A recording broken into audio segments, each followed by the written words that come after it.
Assalamualaikum warahmatullahi wabarakatuh. Bismillah, alhamdulillah, wassalatu wassalamu ala rasulillah wa ala alihi wa ashabihi wa mawalah amma ba'dah.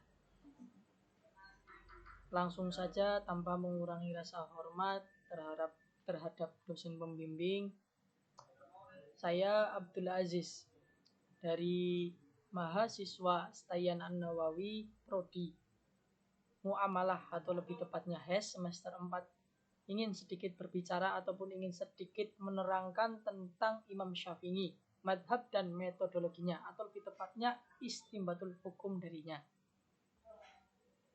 Ya, langsung saja, sebelum kita mengenal ke lebih dalamnya, kita juga perlu mengetahui bahwasanya kita sebagai Ahlus Sunnah wal Jamaah itu memiliki 4 madhab yang kita anut. Yang pertama itu Abu Hanifah An-Nu'man, yaitu Imam Hanafi.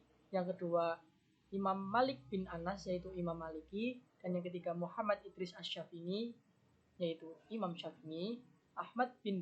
Muhammad bin Hambal yang keempat, sebagai tokoh ahlu hadis. Bukan hanya tokoh ahlu hadis, dia juga terkenal sebagai tokoh ahlu ra'yi. Karena apa?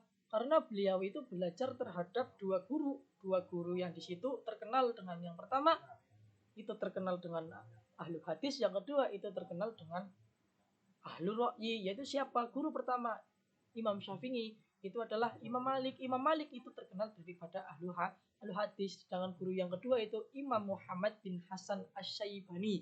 Nah, beliau itu terkenal dengan ulama ahlu ra'yi. Nah, dari pertentangan belajarnya di sini, ya, Imam Syafi'i itu memiliki perpaduan gitu ya.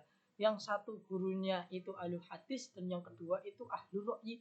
Nah, sehingga Imam Syafi'i itu dalam hal istimbatul hukumnya itu menggunakan hadis dan juga menggunakan ra'yi dengan menggunakan rasional, tidak hanya menggunakan hadis dan tidak hanya menggunakan ra'yi. Berarti ini 50-50, 50% sama. Bahkan Imam Syafi'i pun ketika waktu perdebatan sangat erat antara ahlu ra'yi dan ahlu hadis, Imam Syafi'i itu melerai ataupun menghentikan perdebatan tersebut dengan apa? Dengan beliau itu mengarang kitab yang dinamakan dengan Al-Um. Nah, di situ beliau menerangkan bahwasanya pentingnya dalam istimbatul hukum itu juga penting menggunakan hadis ataupun Al-Quran, dan penting juga kita menggunakan ar-ra'yu ataupun dengan rasional kita. Karena apa? Yang namanya hadis itu juga perlu kita ketahui apa sih yang dimaksud dengan hadis tersebut, apa sih yang terkandung dalam hadis tersebut. Nah, kita untuk mengetahui itu kan kita lebih terjerumus kepada rasionalnya kita. Ini mau dimasukkan ke masalah apa gitu. Itu mesti lebih condong ke situnya. Ya, lanjut ke slide berikutnya. Dasar-dasar pemikiran Imam Syafi'i tentang penggunaan dalil. Nah, pembicaraan menyangkut dalil-dalil syara' dalam beberapa kitab usul fiqh selalu berkisar di seputar dalil-dalil syara' yang disepakati dan dalil-dalil syara' yang diperselisihkan. Banyak sekali istilah-istilah dalil-dalil syara' yang diperselisihkan. Ada al-istihsan, ada istisol, dan lain-lain. Itu banyak perselisihan. Nah, yang digunakan oleh Imam Syafi'i itu pertama, yang digunakan itu jelas Al-Quran, dan yang kedua itu sunnah ataupun hadis, dan yang ketiga itu ijma' kesepakatan ulama, dan yang keempat itu qiyas, dan yang kelima itu istihab atau lebih dikenal dengan istidlal. Sedangkan yang lainnya merupakan dalil yang dikelompokkan pada dalil yang diperselisihkan dan tidak wajib diamalkan menurut Asy-Syafi'i. Apa aja? Yaitu istihsan, masalah mursalah, uruf, madhab sahabi, dan syar'u mangqoblana. Nah, di sini maksudnya itu tidak wajib diamalkan, akan tetapi diamalkan saja itu nggak apa-apa gitu. Bukan berarti tidak wajib diamalkan, berarti itu haram untuk diamalkan, itu tidak. Seperti halnya Imam Hanafi. Nah, Imam Hanafi juga menggunakan yang namanya istilah istihsan. Akan tetapi Imam Syafi'i itu sangat menolak dengan pendapat Imam Hanafi yaitu menggunakan dalil-dalil istihsan. Mereka Imam Syafi'i itu lebih condong kepada istidlalnya ataupun sesuatu yang lebih sama persis lah. Ketika istihsan itu pengertiannya amrih, milang-milang bagus, maksudnya itu dianggap sesuatu itu bagus, maka bisa dijadikan itu sebagai dasar hukum tanpa adanya dasar hukum yang ada di Al-Quran ataupun Sunnah. Sedangkan istidlal itu kita amrih menggali hukum dengan apa? Dengan adanya Al-Quran ataupun hadis. Ketika pemikiran kita mengatakan seperti ini, tapi kita itu mencari dasar hadisnya itu juga ada gitu loh, ada ataupun Al-Qurannya itu ada. Masalah mursalah, uruf, madhab sahabi dan syar'u man qablana. Dan syar'u man qablana ini seperti syariat yang sesuatu yang disyariatkan sebelum masuknya Islam, seperti halnya syariat-syariat yang dilakukan oleh Israiliyat dan lain-lain. Itu dalam kisah-kisah Israiliyat itu tidak wajib diamalkan, tapi coba juga ada gitu, seperti halnya puasa Daud, puasa Nabi Sulaiman, atau yang terkenal itu puasa ngedur, puasa 1 tahun full, itu ada. Lanjut slide berikutnya, yaitu cara-cara ijtihad Imam Syafi'i, atau lebih tepatnya istinbat hukum daripada Imam Syafi'i. Seperti imam madhab lainnya, Imam Syafi'i menentukan turuk al-istinbat al-ahkam tersendiri. Jadi Imam Syafi'i juga memiliki jalan-jalan istinbatul ahkam tersendiri. Adapun langkah-langkah ijtihadnya yang dijelaskan dalam buku karangan Tengku Muhammad Hasbi Asy-Syitiki pada tahun 1997.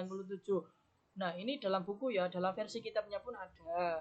Versi kitabnya itu ada. Sama versi kitabnya itu namanya Hikmatut Tasyri' ataupun Tasyri' al-Ahkam, itu ada. Yang pertama digunakan itu zahir Al-Quran selama belum ada dalil yang menegaskan bahwa yang dimaksud bukan zahirnya, yaitu penjelasan-penjelasan yang jelas dari Al-Quran.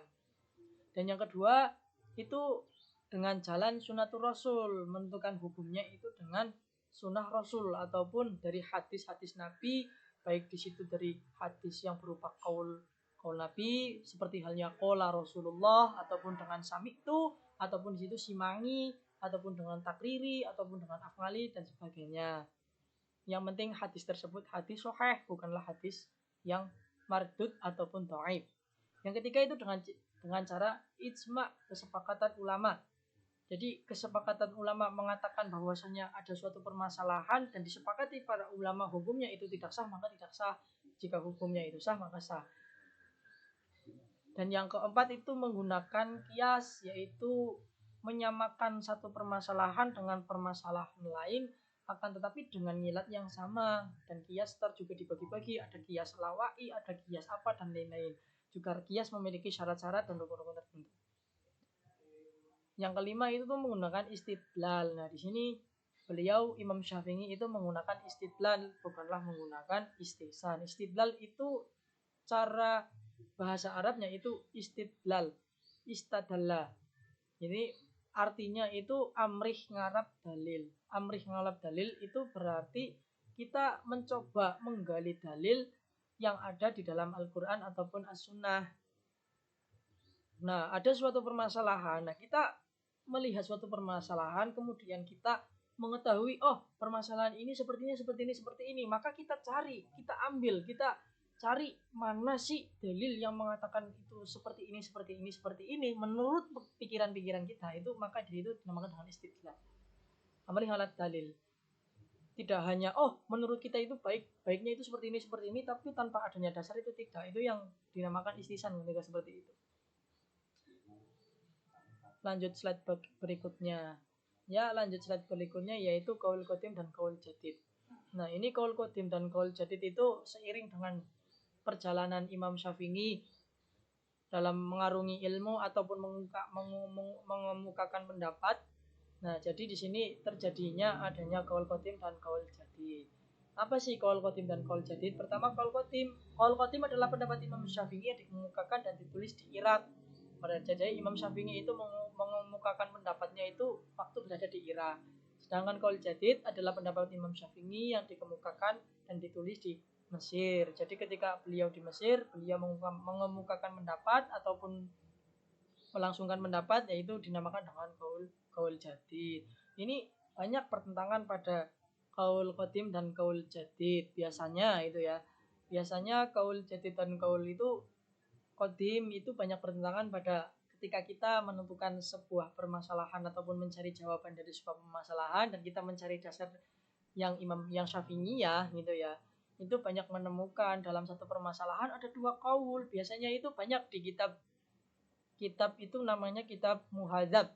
Nah, di situ ada banyak keterangan kaul jadid dan kaul qadim. Nah, terus bagaimana kita memilih ketika satu permasalahan di situ ada dua kaul jadid dan kaul qadim? Itu kan ada dua. Bagi kita harus memilih salah satu. Biasanya yang lebih didahulukan itu kaul jadid. Akan tapi dengan catatan ketika kaul qadim kaul jadid tersebut lebih maslahah ataupun lebih maslahah di kalangan umat tersebut yang diputusi hukumnya. Tapi jika kaul qadim itu lebih maslahah, maka kita nggak apa-apa menggunakan kaul qadim. Nah, contoh dalam permasalahan kaul qadim dan kaul jadid itu seperti halnya pada hal bertayamum. Nah, di sini kaul qadim mengatakan bahwa seseorang diperbolehkan tayamum dengan pasir, sedangkan kaul jadid mengatakan bahwa seseorang tidak diperbolehkan bertayamum dengan pasir, harus dengan lebu ataupun debu. Lanjut slide berikutnya, yaitu karya-karya dari Imam Syafi'i, karena beliau itu termasuk tokoh yang sangatlah imam termasuk imam yang sangat cerdas, ataupun beliau terkenal ya imam yang menjadi panutan kita. Beliau juga memiliki banyak karangan-karangan. Yang pertama seperti kitab karangan dari Imam Syafi'i. Yang kedua itu seperti halnya kitab Ar-Risalah Al-Jadidah. Yang ketiga ada kitab Al-Musnad dan berbagai lainnya kitab-kitab Imam Syafi'i. Mungkin bisa dibaca di slide tersebut, di slide ini. Ya, kesimpulan bahwasanya Imam Syafi'i adalah salah satu empat madhab yang telah menciptakan mahakarya di dunia Islam. Beliau adalah imam yang memiliki karakteristik akhlak yang mulia dan memiliki kecerdasan luar biasa. Beliau merupakan orang yang menentukan usul fiqh sebagai disiplin dasar hukum Islam yang sering digunakan sampai sekarang. Beliau dikenal sebagai seorang pemikir hukum Islam yang menggabungkan Al-Quran dan Sunnah dengan pendapat para sahabat yang telah disepakati. Selain itu, beliau juga menggunakan ijma' dan qiyas untuk menentukan dasar-dasar hukum Islam yang telah ada. Beliau menerjemahkan ataupun mentafsirkan dalil-dalil Al-Quran dan Nabi SAW yang telah ada menggunakan keempat dasar hukum tersebut, yang kemudian didapatkan artian atau terjemahan yang lebih mudah dipahami oleh masyarakat banyak. Ilmu hukum Islam seperti terkenal yang dengan nama Madhab Syafi'i serta Ar-Risalah yang sering digunakan oleh para muslim di Indonesia. Hal ini dikarenakan Madhab Syafi'i lebih tertumpu pada elastisitas dan keakuratan dalil dan logika yang menjadi acuannya sehingga dapat berkembang sampai kini. Jadi Imam Syafi'i itu tidak hanya menggunakan hadis-hadis saja dan ataupun menggunakan Al-Quran saja, kita kembali ke Al-Quran dan Sunnah itu enggak. Imam Syafi'i juga lebih condongnya juga ke menggabungkan dengan para kaul sahabat ataupun dengan menggunakan ijma dan lain-lain. Itu masuk, bukan hanya kita kembali ke Al-Quran hadis itu enggak keras gitu ya. Dan juga Imam Syafi'i itu termasuk salah satu empat madhab yang kita anut sebagai golongan ahli sunnah wal jamaah ataupun lebih dikenal dengan Nahdlatul Ulama. Ya, mungkin sekian yang dapat saya sampaikan, banyak kurang ataupun lebihnya itu